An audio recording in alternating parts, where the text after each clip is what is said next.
Welcome back! Let's make the foil party for your campaign. If you don't know what a foil party is, check out part 1 of this series. That video focused mainly on the party as a group, and why I think it should be included in your campaign. I hope you were convinced. Now, you may be thinking, I should create a foil party, but where do I begin? Well, here in part 2, I'll focus on the members of the party as individuals. What kind of builds are the best contrary characters for your PCs? What roles can each member of this party fill? This video is going to be significantly longer, but I hope it inspires you when creating your own foils. I have a bunch of ideas on where to begin when making these characters, and I hope that they inspire you. But above all else, you should like them. You're the one who's going to be role-playing them. If you're not attached, your party won't be either. I'm going to start with a concept that I call contrary characters. It's a simple one. Think about the build for one of your party members. Now, what build would set up a foil to best challenge that character? I have an answer for each class, and I'm going to share them with you. Use them as you will or not at all. I specifically named this concept contrary characters and not conflicting characters. It's an important distinction. Like I said in part 1, having a foil party is a tool to challenge growth in your PCs, not fight them. While some of the relationships that I'm about to list are antagonistic in nature, it's up to you to find the perfect balance of conflict and understanding that will create that desired growth. The following are just suggestions of where to start with your foils, and they're based on conjectures surrounding class stereotypes. That being said, I generally don't like the class stereotypes. The dumb barbarian, the horny bard, the edgy rogue. I tend to find these characters flat and boring, and because I run a game that is heavily roleplay based, they don't typically fit well at my table. So if I describe paladins as lawful stupid, but that doesn't describe your paladin, maybe that's a good thing. Or you can tell me how wrong I am in the comments, I'm fine with that too. Whether or not the following stereotypes are found amongst your players, I hope these contrary characters give you some fun ideas. With each example, consider, how could this foil challenge a PC and inspire growth in them? If you have an artificer at your table, might I suggest a rogue, who is super interested in the things that the artificer creates? But not in a good way? Maybe the rogue's fidgety fingers have a habit of taking apart small inventions, or perhaps they steal mechanical blueprints from the artificer and sell them to the highest bidder. For your barbarian, wizard is a good matchup, I think. Standard barbarian is hit and crush things. They're defined by their strength, and often their brutality. But what if you make a much smaller, much weaker character who shows them that power isn't just in physical strength? A gnome wizard that's old and frail, doing just as much damage as the barbarian while barely lifting a finger, could be demeaning, or it could be eye-opening. Cleric at the table? Warlock is the way to go. I think this is one of the more obvious choices, and like all the others, it's based solely on stereotypes. Does the warlock have a patron that is a rival god of the clerics? Is the cleric from a domain of light, and the warlock's patron is a shadow demon? A cleric's relationship with their deity is based on devotion, and a warlock's relationship with their patron is based on payment. It's transactional. They're natural foils, so how can you make them work together? How can you make them challenge each other? For the nature-loving druid, it's another obvious choice, the artificer. Technology versus the natural world. Here's my challenge to you, though. This is a natural conflict, so don't make the characters conflict with each other. Maybe this artificer wants to make a shape-shifting transformer-like homunculus.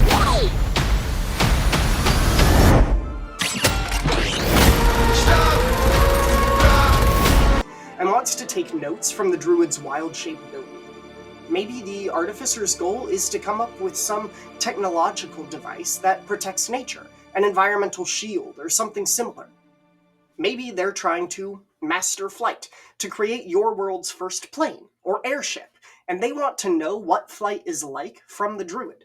Take this natural opposition and do with it what you will. I thought that the fighter was a tough one, but I'm happy with what I came up with. Many fighters, I feel, are sort of type A, organization-based. Take the Battle Master, or the Samurai, or the Rune Knight, Echo Knight, Psy Warrior. I picture each of these characters as level-headed masters of battle, calm, collected, and organized. What better foil than a sorcerer? Especially a wild magic sorcerer, but just in general, someone who doesn't know what they're capable of, who doesn't know their abilities, someone who, not just as a character, but also mechanically, is a wild card. Yes, the monk. My choice for a monk's foil is a barbarian, and once you think about it, it's actually a pretty obvious choice. A stereotypical monk has life based on control, meditation, balance, and learning. The average barbarian is the exact opposite of that. Do you have a holier-than-thou paladin? Why not contrast them with a cleric? You could certainly give the two of them rival gods or tenets to worship, like a lawful, stupid paladin contrasted by a trickster domain cleric.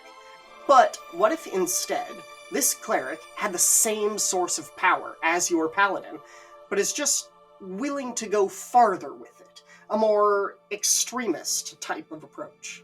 What sort of tortures or moral quandaries or war crimes would the paladin PC let slide if it's done by an ally, and done in the name of their own god? That's a very interesting challenge for growth, and I'd love to watch that play out. Here's a strange concept.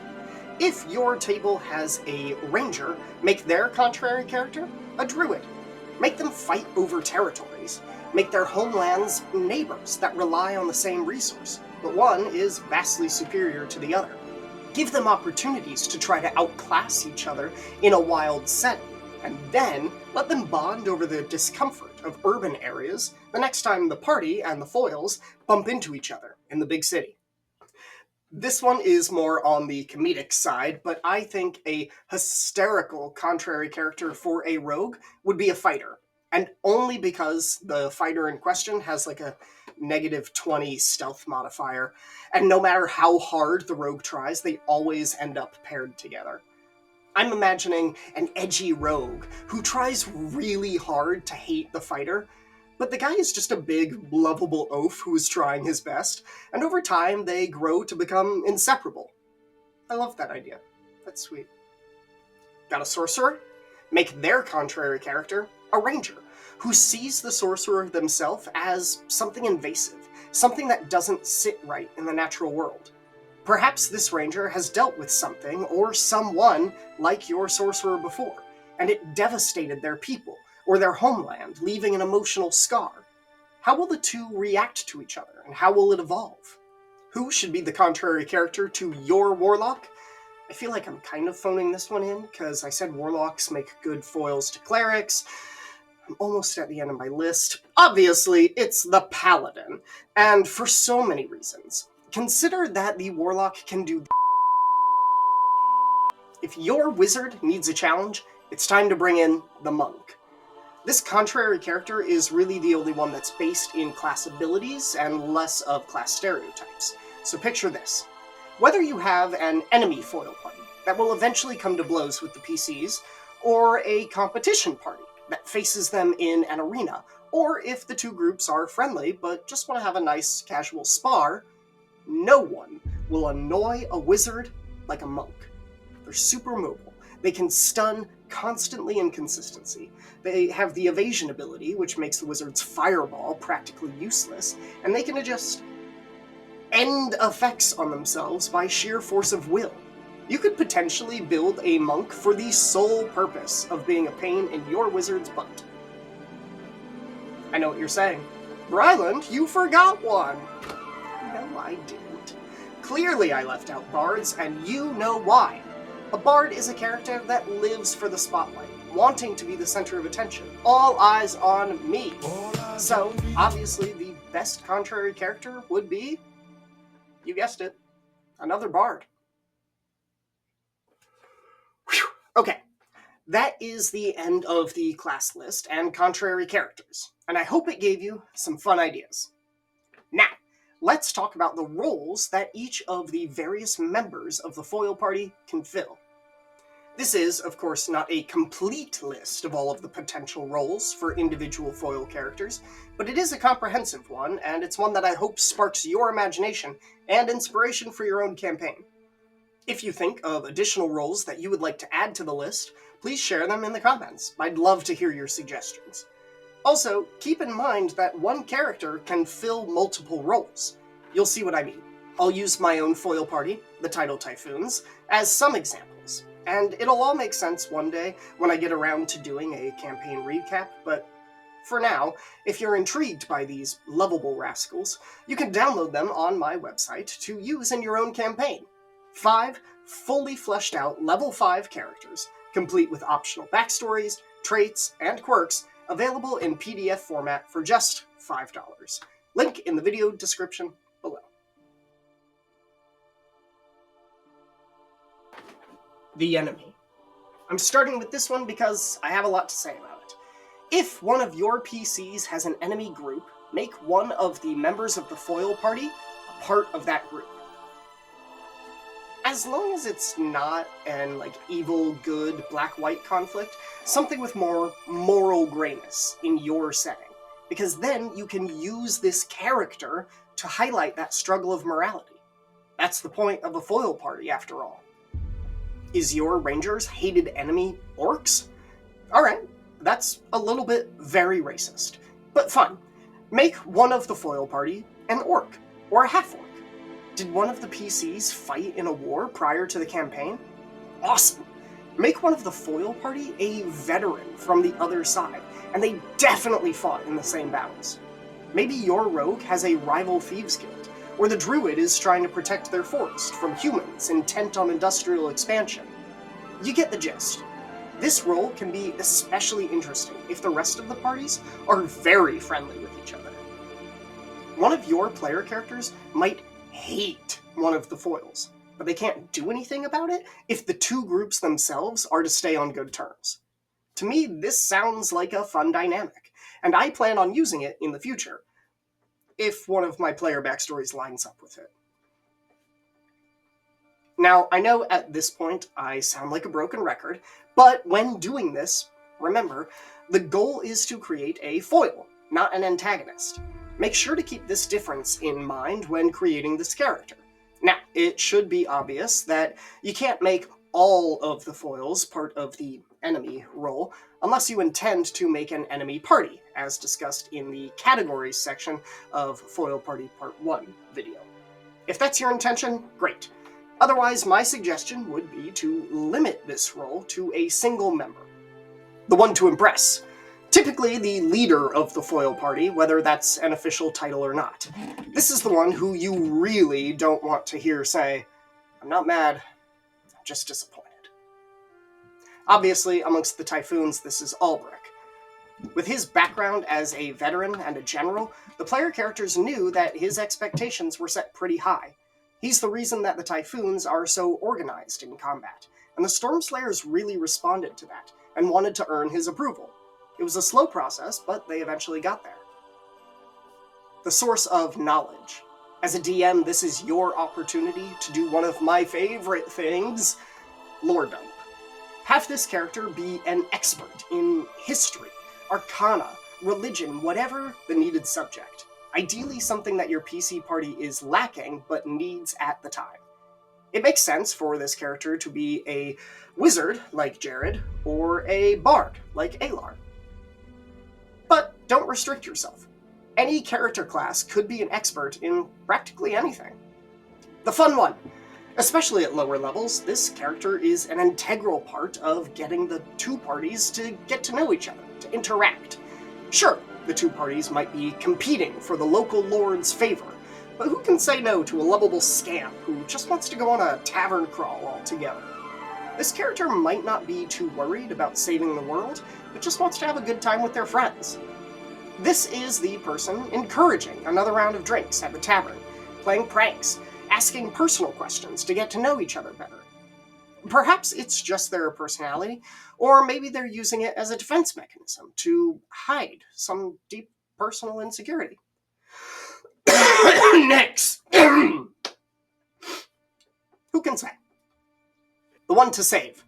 This is a character who is clearly vulnerable to some situation that they themselves might be blind to, and they need the help of the player characters to get to a better place. Are they a warlock with a particularly evil or cruel patron, like Cleopatra was? Do they have a debt to a crime lord that they can't repay? Are they haunted by demons of their past that stop them from enjoying the present? It's up to you, the DM. And on that subject, here's an important question that you have to ask yourself when creating this character. Why can't their own party help them? Why does it have to be the PCs? The pitiful one. This is that character that you just want to see something go right for them. You want them to succeed so badly, and you're constantly rooting for them. Funny enough, for the Stormslayers, this was both Jared and Nyx. Jared because he wanted so badly to make a difference to someone, to be special, despite everything in his life telling him that he's completely average. And then Nyx because she was so in love with Jared, but terrified to do anything about it in case he didn't feel the same. Constantly, the Stormslayers found themselves trying to lift these two up and help them with these insecurities. The roleplay around it was incredible, and the payoff of this dynamic over years of roleplaying has easily been a highlight of the campaign, and it was exactly what I was going for in creating these characters and the Typhoons as foils. The one from the past. This is an easy one, and a great way to connect your party of PCs to the foil party right off the bat. Pick a character from one of your PC's backstory. It could be a sibling, a hometown friend, a former rival, a schoolmate, an ex-lover. The possibilities are endless. I'm guessing that with you sitting here, you might already be thinking of a particular backstory character. Pick that one. Put them in the foil party. When I introduced the Typhoons, one of the former Stormslayers, Lenore, had attended the High Academy with Jared, and he had a big crush on her during their school days. She had strung him along throughout their studies together, and now, some years later, when they bumped into each other when first introducing the foils, his lingering feelings for her was a big point of frustration and hurt for Nyx. It was a great way to not only immediately connect the two parties together by having individuals already know each other, but also quickly established an emotional connection to several of the foils. As you can see, any character from a PC's background will make a great addition to the foil party, but limit it to just one or two. Be kind of suspicious if a foil party showed up, but every single member was someone from the PC's backstory. That would be really suspicious. That's actually really interesting. I might think about that. You can have that idea. The coworker. Is your rogue part of a thieves' guild? Make one of the foils also a member. If your party has a cleric, perhaps the foils have a paladin, devoted to the same god who worked in the cleric's home temple. Maybe your barbarian used to rob caravans, and the criminal mastermind running that racket currently employs the warlock from the foil party. This role is similar to the one from the past, but the two characters don't have to have a previous relationship in order to be co-workers. Just two people who serve the same patron or goal. Now, you don't want any of the foils to be the same subclass as one of the party members, because that's just boring. But co-workers is something else entirely. What things do they agree on? What about disagreements? Explore this. Okay, the last one is my very favorite, and that is the love interest. Now, keep in mind, this is only something that you should explore if your players have expressed interest in being part of a romance plot, or having this at the table in general. This is something that you can talk about in Session 0, or at any point outside of gameplay. If you don't have a party member who is interested in this, don't do it. However, some people love to roleplay this kind of stuff, and it is hard to think of something that engages a table of players more than watching one person try to flirt. I promise. It'll be a great time. This actually happened with two of the typhoons. Cleopatra and Fen Shi had a brief fling, nothing serious. It fizzled out when Fen Shi became a baron and found someone else. A little more serious was Alar's interest in Audrin. Over the course of the campaign, they've been on a series of dates. 3 total, I think. But Audrin always kept him at arm's reach, not because she wasn't interested or charmed by him, but because she's in love with Antony, her fellow party member. At the end of their 3rd date, Alar told Audrin that he really likes her and would want to take the relationship to a deeper level, but he's not interested in being someone's backup plan. It was a very effective wake-up call for Audrin, and even that late in the game, it really pushed some interesting character development. Having one of the foils be a love interest can be a monumental weapon in inspiring growth. If a foil character is meant to be a tool, this role is the whole heckin' toolbox. That's 9 fairly vague roles for you to think about when creating your foil party. I hope they've provided some inspiration to you. If you can think of any other ideas for roles, write them in the comments below. That's it for this video. I was going to include a few ideas of how you might introduce your foil party, but this video is already long, so I'm going to add that to part 3. Between the contrary characters and the roles that they can fill, I hope you have some good ideas on how to build your foil party. Just like in part 1, one of my players is going to share with you a little bit about their experience as a player when interacting with this tool. Next video, we will discuss how to avoid the foils turning into a group of DMPCs. I'll also share some tips on how to make the characters especially likable to your players, and a few other small ideas I had along the way while writing these scripts. Until next time, thank you for joining me, and from one DM to another, have a crazy session. Hey, my name is Justin, and I play your Grohl, the Bard, and I'm going to talk a little bit about the typhoons. So, first and foremost, I think having a foil party in a campaign adds an interesting element to it. From a dungeon mastering perspective, it gives you another group of adventurers to move along plot points, I think, or setting elements if your actual players just choose to not deal with it or go there. I've had a good number of campaign settings where my players just decided to not go with some of the plot hooks that I was giving them, but I still wanted them to progress for the settings story. So having a foil party could be a cool means to achieving that, even if the players don't want to do it themselves. I also think having a foil party is an interesting way to have either backup to increase, the scale of battles if you want to have such a thing, such an encounter in your campaign. We had one where it was our party plus the Tidal Typhoons versus this mega nasty, chaos demigod boss, which we didn't actually defeat, but it was pretty cool having, all the typhoons there plus us. Made the battle feel a lot more epic, I would say. As far as my character goes, the most interesting interaction that Yorick has had with the typhoons probably was when he was a vampire and he was kind of talking about morality with their leader, because there was another instance while we were on the way to reach that Chaos Temple demigod guy.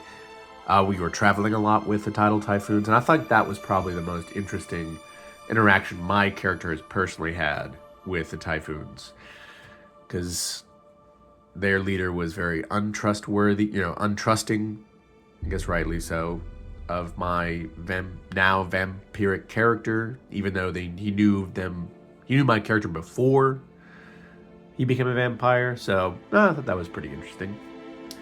That's pretty much most of my thoughts on Typhoons in the Foil Party. I mean, I think they've brought an interesting little bit to this campaign. I've enjoyed having them around. So, I don't know. If you're thinking about having some kind of foil party in your campaign, try it out. Just make sure they don't overshadow the real party. Hey friends, thanks for watching. While this channel is new and currently has limited content, I look forward to adding all of this in the near future. If you liked the t-shirt that I was wearing in this episode, check it out on TeeTurtle.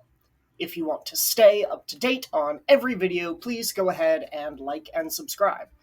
If you want to support the channel, you can check out the Center Ring website to purchase my D&D inspired fantasy novels, DM resources, and join our mailing list.